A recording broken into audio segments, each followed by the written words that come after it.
All right, guys, let's check out this very good looking limited edition Seiko Presage automatic. This is the first time I've seen one with a dive bezel. Now the dive bezel it's just friction fit and it goes, either direction. So before we get into this, big thanks to Hayes for sending this over. He bought it at Noman Watches and had them ship it directly to me. So he hasn't even looked at this watch yet. So he's, going to probably see this video before he even gets the watch back. So first off, very cool watch. I was reading the Noman website, and I'll put a link to it in the description.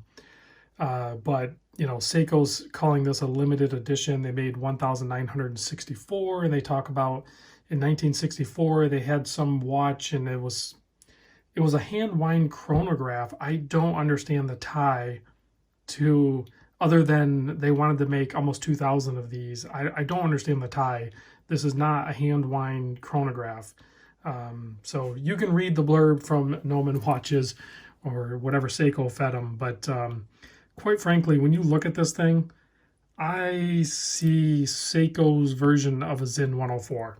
So they can call it whatever they want, and it certainly is a Seiko, but it definitely has Sinn 104 vibes. I'm calling BS on the homage to a hand wind chronograph from 1964. I think that's just kind of laughable. It's still a great looking watch. I just don't understand their marketing. Nevertheless, let's get into the case size on this thing. So 41.2 millimeter, similar measurements. 48.37 lug to lug. You can see nice angular turn down lugs, also oddly familiar. 11.36 thick, solid case back, polished, sapphire crystal up top. 20 millimeter lug width, bracelet tapers down to 18. Simple fold over clasp, milled center section, stamped top part with the 2 micro adjust. So pretty simple, basic bracelet. I'm not going to size it. I think it's split pin. No, it might be pin and collar. I don't know. I think it might be pin and collar. It's hard to tell just by looking at it real quick like that. Non-screw down crown.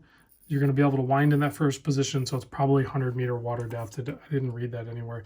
This is called the sarx073. This is the black enamel dial one. And then there's a 7-1, which is a really cool looking green just from the pictures. It's a very good looking green. And I think some people even commented on the unboxing I did with this that maybe they already owned the green and they thought it looked great. I agree. The movement inside is the 6R35, so it is the upgraded 6R movement, has a longer power reserve and better anti-magnetism, all that good stuff.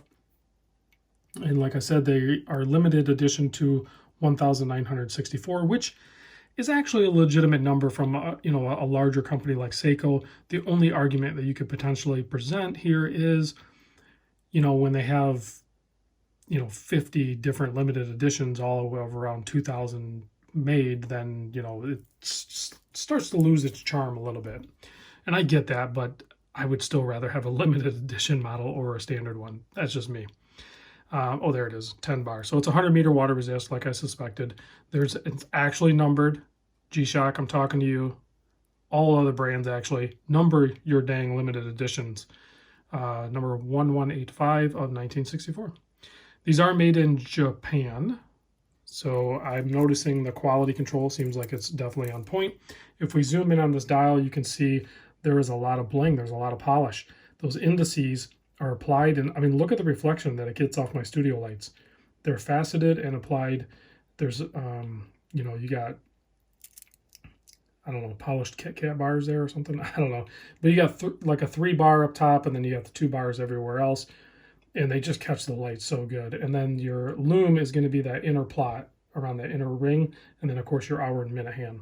So we'll do a loom shot at the end here. You can see a nice framed date window with a black wheel, white printing. But also, if you look in there a little bit closer, it's polished framed, and then there's a white inner part. So it really ties in with the rest of the dial. I think that's a great feature. I really like to see that. And then some sort of stainless steel bezel that's coated.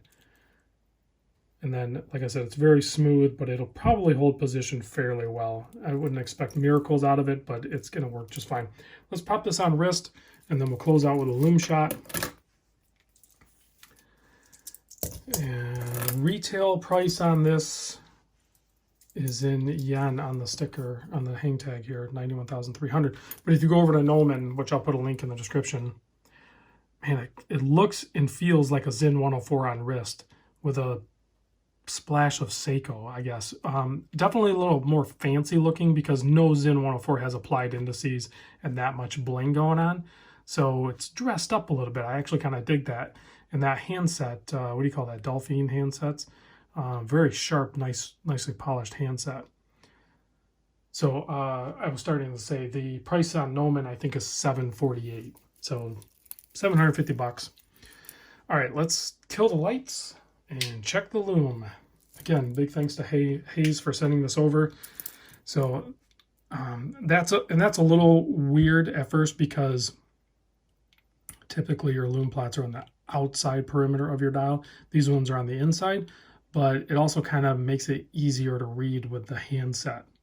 So that works for me. And then even in low light, I think you guys are seeing it better than I am at to the naked eye. Even in low light, you can still catch light on those polished indices. They work so good. All right, guys, thanks for watching. I'll catch you on the next vid.